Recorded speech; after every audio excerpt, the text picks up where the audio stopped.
As I get closer to finishing this Venom mask, I just wanted to show you how it's made one more time, especially because in the middle of being close to done, you can see some of the things that really went into making this. So first off, the mask is two pieces. Okay, you have the jaw and then the upper. When I wear it, I wear like a black spandex mask as the base layer, so that really prevents you from seeing my face, which is the best way to wear it. So for the jaw, right, the jaw, the mandible, your actual jaw can fit into here and can move it as you move and talk. Instead of using anything fancy like magnets, which take up space, it's just this elastic right here that goes over the top of your head. The teeth are made out of Warbler, which is a thermoplastic, so you just heat it with a heat gun and you can shape it. So this is what Warbler looks like. You can buy this on Amazon. You can make several cool things out of it. For the mask itself, the very base layer is made out of foam. And you can see that right there, here. Same thing for the jaw. And then the top is just hot glue. Lots and lots and lots of hot glue. You've seen my previous version when I had this about finished. I use maybe half as much hot glue as there is here. So the thing is really cool about this, regardless if your base layer is foam or something else, a cardboard. I really like foam because it's kind of soft on you, but still very rigid to hold the shape. But regardless of what the base layer is, you can always just, as you add hot glue, add more and more layers to get the shape. So like very recently, I did a little more work to get this jaw to look better by adding more hot glue there. It's also what's holding in the Warbler teeth in place. It's just hot glue.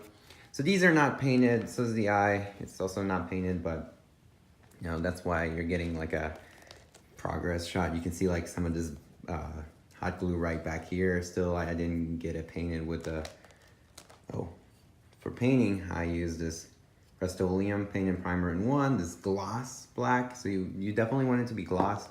That it has all this like nice reflections, which really good for the symbiote look. I based this off of the movie, of course, which there's this little curve of the mouth. So even like when this is in place and closed, you can kind of see like he's kind of smiling. Here it's just, as I was going over the second layer to really add more shape, I left a little like clearance right here for the eye. The eye itself, this is perforated vinyl. This stuff is great. I think there's 2 layers here, but even with them, as you can tell, the visibility is really great. Okay, so also the other thing, as I was saying about base layers, like here you have some pieces that are see-through, like right there where my finger is. That doesn't matter. Like even if you had no base layer, this hot glue, if it can hold its shape, it'll get this look perfect.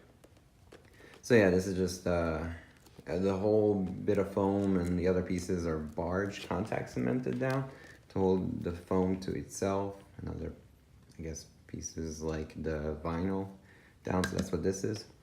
Otherwise, it's hot glue for the teeth.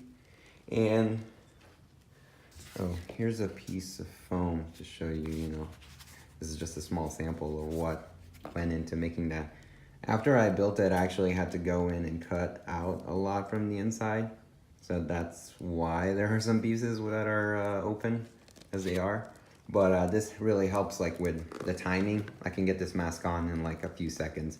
Just put this on my chin, put this over my head, and then just drop this down. And the great part is it moves. I'm actually trying to make a tongue that works better than that blowout, because that would break very easily. And besides needing to finish the paint, one thing I'm gonna do is I'm gonna paint the eyes and the teeth glow in the dark color, and then this mask will really pop. Oh right, as it is right now, the teeth and the little mandible mouth area, that's just acrylic paint. And that is that. I really like how as you add more and more layers of hot glue, you get all this cool texture. So really, really loving how this thing came out. Originally, it was just a proof of concept that you could make a pretty easy mask with the mouth moving, the way it does by making it the way I did. And I think it worked out really nice. And then the bonus was figuring out that you can get all this cool texture with the hot glue. It looks pretty good. That's all, thank you.